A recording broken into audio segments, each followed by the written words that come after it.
శ్రీ కనకదుర్గ జ్యోతిష్యాలయం జ్యోతిష్యం చెప్పబడును. ప్రేమ సమస్యలు, పెళ్లి సమస్యలు, భార్యాభర్తల గొడవలు, విద్య, ఉద్యోగం, వ్యాపారం, కుటుంబ ఆర్థిక సమస్యలు, నరదిష్టి, నరఘోష సమస్యలు, సంతాన సమస్యలు, స్త్రీ పురుష వశీకరణం, గ్రహ సమస్యలు, బాలగ్రహ పీడకలలో ఎటువంటి సమస్యలకైనా 100% పరిష్కారం చేయబడును. అన్ని విషయాలు ఫోటో చూసి ఫోన్లో స్వయంగా చెప్పబడును. గురువు గారికి నమ్మకంతో కాల్ చేయండి. గురూజీ రామరాజు 9000442025. హాయ్ ఫ్రెండ్స్, అందరికీ నమస్కారం అండి. వృశ్చిక రాశి వారి జాతకులు ఈ యొక్క ఆగస్టు మాసంలో 19, 20 తేదీల్లో మీరు రాశి పెట్టుకోండి. ఇదే జరుగుతుంది. ఇద్దరు దేవుళ్ళు మీ జీవితంలోకి రాబోతున్నారు. వారు వస్తూనే సుఖ సంతోషాలు తీసుకొస్తారు. ఇన్నాళ్ల కష్టాలకు ఇక ముగింపు పలకబోతున్నారు. అయితే ఆ ఇద్దరు దేవుళ్ళు మీ ఇంట్లోకి రావాలి అంటే గనక మీరు ఈ చిన్న పరిహారం చేయాలి. ఎందుకు అంటే గనక ఆ దేవుళ్ళు మీ ఇంట్లోకి రావడానికి ఈ సంకటం అయితే మీ ఇంట్లో ఉందండి. అలాగే మీరు కొన్ని జాగ్రత్తలు కూడా పాటించాలి అంటున్నారు జ్యోతిష్కులు. అయితే అసలు వృశ్చిక రాశి వారి జాతకులకు ఏ విధంగా ఉండబోతుంది, ఏ పరిణామాలు చోటు చేసుకోబోతున్నాయి, ఆ ఇద్దరు దేవతలు ఎవరో, మీరు చేయవలసిన ఆ చిన్న పరిహారం ఏమిటో తదితర పూర్తి వివరాలు అన్ని కూడా మనం ఈ వీడియోలో సంపూర్ణంగా సవివరంగా తెలుసుకునే ప్రయత్నం చేద్దాము. అంతకంటే ముందు ఫ్రెండ్స్, వీడియోని పూర్తిగా చూసేయండి. అప్పుడే మేము ఏం చెప్పబోతున్నామో మీకు పూర్తిగా అర్థమవుతుంది. వీడియో గనక మీకు నచ్చినట్లయితే గనక లైక్ చేయండి. మీ లైక్ మాకెంతో సపోర్ట్ అండ్ ఎంకరేజ్మెంట్ గా ఉంటుంది. ఇక ఆలస్యం చేయకుండా వీడియోలోకి వచ్చేద్దాం. వృశ్చిక రాశి వారి జాతకులు ఇప్పటి వరకు ఎన్నో శ్రమలకు వచ్చారు, ఎన్నో కష్టాలు పడ్డారు. ఎంత కష్టపడినా కూడాను ఫలితం దక్కలేదు. ఉద్యోగ పరంగా కావచ్చు, వ్యాపార పరంగా కావచ్చు, ఏ రంగాల్లో ఉన్నా కూడాను 100కి 200% మీ కష్టాన్ని ఇస్తారు వృశ్చిక రాశి జాతకులు. అయితే పరిస్థితులు ఇప్పుడు మారాయండి. రాసి పెట్టుకోండి.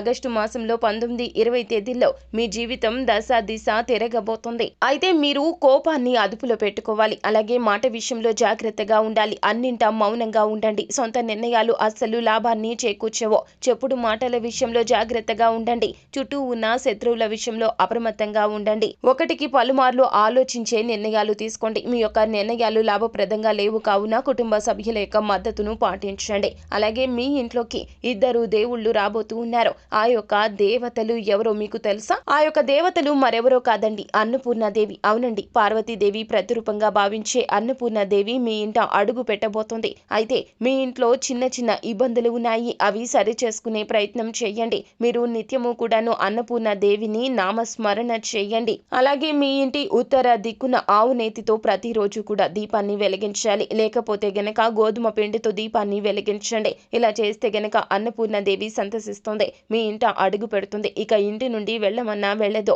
ఇక ఇంకొక దేవత మరెవరో కాదండి, దానిద్ర దేవత.